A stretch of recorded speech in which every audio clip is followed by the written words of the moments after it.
माघ मास महात्म्य कथा अध्याय 12। यमदूत बोला, जो प्राणी मोक्ष की कामना करते हैं उन्हें शालिग्राम का पूजन करना चाहिए। इस स्वरूप में विष्णु पूजन समस्त पापों को नष्ट करने वाला है। शालिग्राम पूजन करने से प्राणी को प्रतिदिन 10,000 राज सूर्य यज्ञों का फल प्राप्त होता है।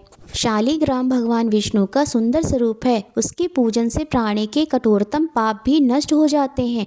भगवान विष्णु हमेशा शालिग्राम में विराजते हैं। इसी कारण यह सर्वविदित है कि जिसने शालिग्राम पूजन कर लिया उसने समस्त पृथ्वी का दान कर दिया है। अब 12 शालिग्राम शिलाओं के पूजन का फल सुनो। स्वर्ण कमल द्वारा 12 कल्प तक 12 लिंगों का फल एक बार शालिग्राम के पूजन से प्राप्त होता है। जो 100 शालिग्राम शिलाओं का पूजन करता है वह वैकुंठ भोगने के उपरांत चक्रवर्ती राजा होकर पृथ्वी के सुखों का सेवन करता है। जो शालिग्राम की सदैव पूजा करता है वह वैकुंठ पाता है। शालिग्राम पूजन मात्र से तीर्थ, दान, यज्ञ आदि कर्मों के फल स्वतः प्राप्त होते हैं। परम नाटकीय भी शालिग्राम पूजन के प्रभाव से दिव्य लोक प्राप्त करता है। शालिग्राम का अभिषेक करने से समस्त तीर्थों के स्थान का फल मिलता है।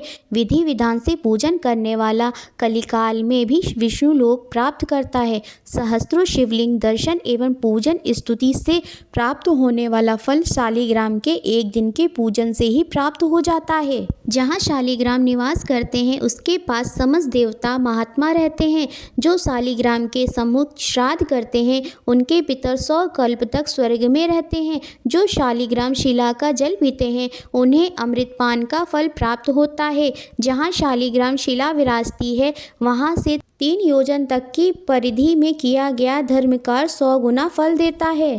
साधारण जल में माघ स्नान करने से गिरिराज का फल होता है। समुद्र में जाने वाली नदियों में स्नान करने से 1 पक्ष का और सागर स्नान करने से 1 मास का और गोदावरी स्नान से 6 मास का और गंगा स्नान से पूर्ण वर्ष का फल प्राप्त होता है।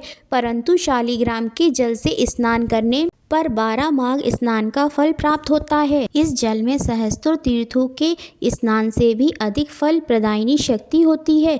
इस जल को पीने वाला मोक्ष पाता है। यदि इसके समीप कोई कीड़ा तक मर जाए तो वह भी वैकुंठ पाता है। शालिग्राम शिला का दान करने वाला समस्त पृथ्वी दान का फल पाता है। जो शालिग्राम का क्रय विक्रय करता है और सहयोग करता है वे सब महानरक पाते हैं। इसका क्रय और विक्रय निषेध है। हे साधो, प्राणी को भगवान विष्णु की आराधना करनी चाहिए। उसके द्वारा समस्त पाप नष्ट होते हैं। हरि नाम स्मरण मात्र से समस्त व्याधियाँ नष्ट होती हैं। उनकी शरण में जाने पर यमराज भी उस प्राणी का अनिष्ट नहीं कर सकता।